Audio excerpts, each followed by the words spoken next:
Okay, darning a point shoe. You've got your point shoe, your elastics or ribbons are on, and now you need to darn them. So you need to grab a pencil and you kind of look at where the shoe is on the floor. So it's usually by this outside. So you're just going to take a very light pencil line up by those two marks and take it round to follow the lines of those. Then you're going to look at where the point shoe actually sits on the ground and just take a line just nice and faint across the top. So now you've got kind of a very faint pencil line. That's where you're going to sew. Then you need your needle and thread. I use darning thread that I get from the shop when I buy my point shoes, and I use a straight needle with quite a big eye. You can use these curved needles, but I don't get on with them.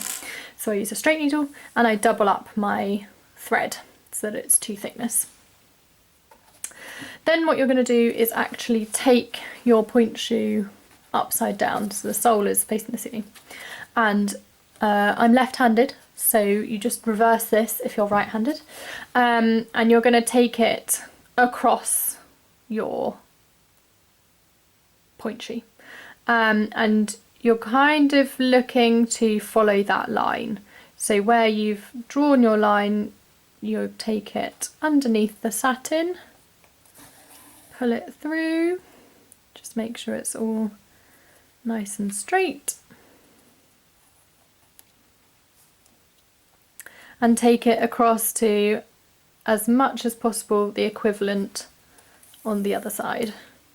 So I'm left-handed, I started on the left and went across to the right. So if you're right-handed, you would start on the right and go across to the left, because you're going to work back towards the hand that you're using. And you don't want to pull it tight across, you want to make sure that it's nice and loose so that it still makes that shape round the shape of the point shoe, the end. And then you're just doing this very even stitch. You go under the satin, under the thread, loop this over, pull your needle through, and it will make a loop. Under the satin, under the thread, pull it through, and it makes a loop. And you just continue this along your line. So you're going along, you're putting your needle in along your pencil line, and then pulling to get your loop. Don't worry too much about the knot or the extra thread that you've started with. These can all be cut off and hidden or neatened up, so that it all fits in nice and smoothly. And you want to make it nice and small so that it covers as much of the shoe as possible.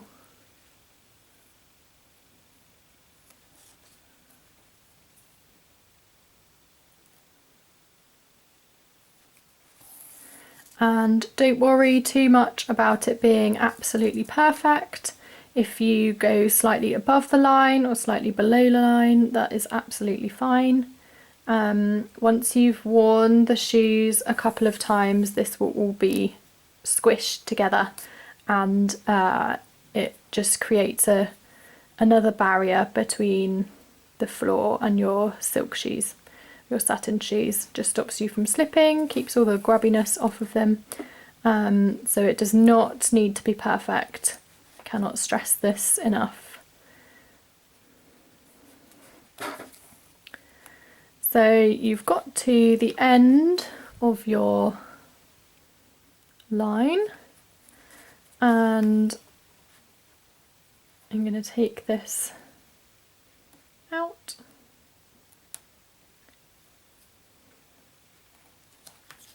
You can then cut off this extra string so that knot is just there. You take your extra stitch right along that pencil line that you made, pull it nice and tight, then you go across the point shoe, then you go across the point shoe the same as you did at the beginning,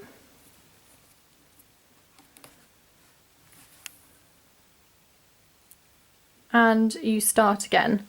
You do one stitch where it's just the satin, the thread and your loop,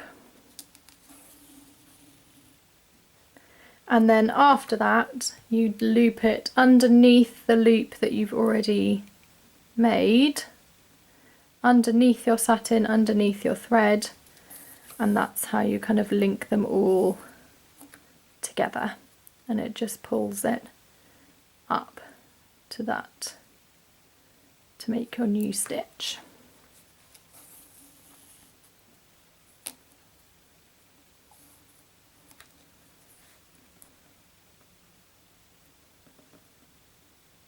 Don't worry about your line not being exactly the same, you'll be able to even it out as you go along. And like I said, it does not need to be perfect. Once it's all squished together, you won't be able to see where you had slightly wonky lines.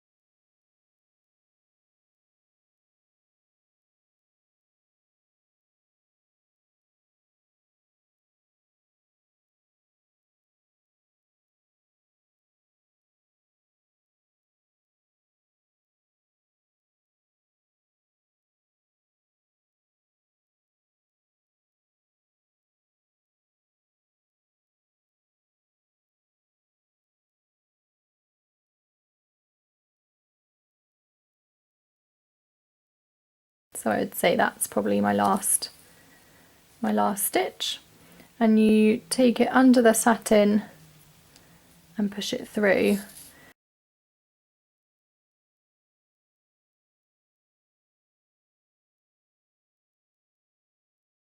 Cut it off, you've re-threaded your needle, you're going to take it where you did your last stitch, so you take it through that loop again and pull it through, and then carry on as you were. So through the next loop, under the satin, under the thread and through. And you just carry on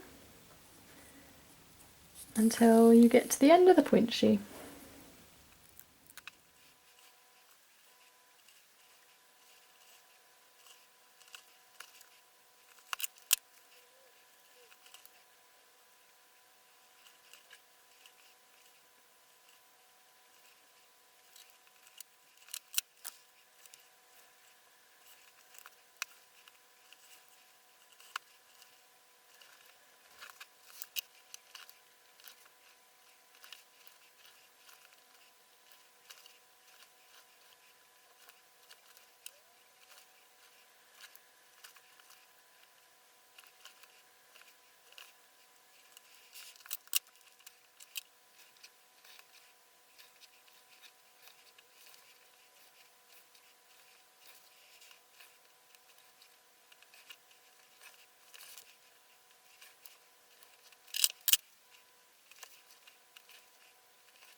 So this is probably about as close as you're going to get.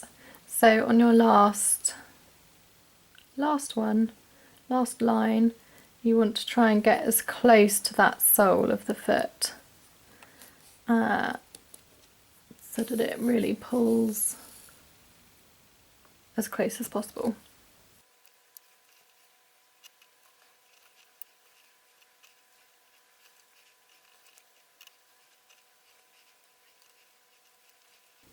And then when you get right to the end and you do your last loop, take it through the satin as if you were going to do another line. But then I push it through one of these tubes.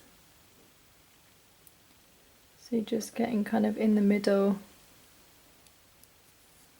Doesn't have to go all the way along, just so that it's kind of tucked in, ready to be squished into place.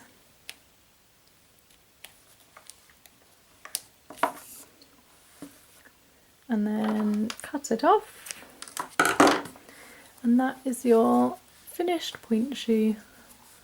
All of those lumps and bumps can either be cut off or they will be squished down once they're danced on.